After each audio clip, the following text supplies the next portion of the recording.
കുടുംബത്തിൽ ഒരു വ്യക്തി പ്രാർത്ഥിക്കുമ്പോൾ ആ കുടുംബം സ്ഥിതി ചെയ്യുന്ന മണ്ണിൽ, ആ അന്തരീക്ഷത്തിൽ, ആ വായുവിൽ, ആ മുറികളിൽ, ഉപകരണങ്ങളിൽ, ഉപയോഗ വസ്തുക്കളിൽ ഈ പ്രാർത്ഥനയുടെ ശബ്ദം അലിഞ്ഞു ചേരും.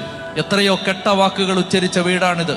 എത്രയോ കെട്ട വാക്കുകളുടെ കെട്ട ഊർജം ഈ വീട്ടിൽ കിടപ്പുണ്ട്. പാപത്തിന്റെ കട്ടിപിടിച്ച് കിടക്കുന്ന കെട്ട സാന്നിധ്യം ഈ വീട്ടിലുണ്ട്. വീട്ടിൽ ഒരു വ്യക്തി ദൈവത്തെ ആരാധിക്കുമ്പോൾ, ദൈവാരാധന വീട്ടിൽ ഉയരുമ്പോൾ, ആ വീട്ടിൽ പ്രാർത്ഥന ചൊല്ലുമ്പോൾ, പ്രാർത്ഥനയുടെ ശബ്ദം അന്തരീക്ഷത്തിൽ നിറഞ്ഞിട്ട് ആ പ്രാർത്ഥനയുടെ ശബ്ദം അവിടെ അവശേഷിക്കുന്ന നെഗറ്റീവ് എനർജിയെ നീക്കം ചെയ്യും. അതായത് ഒരു തിന്മ പോകണമെങ്കിൽ നന്മ പ്രസരിക്കണം. ഇരുട്ടുള്ള മുറിയിലേക്ക് കയറി എത്ര തവണ നിങ്ങൾ ബന്ധന പ്രാർത്ഥന ചൊല്ലിയാലും ഇരുട്ട് പോവില്ല.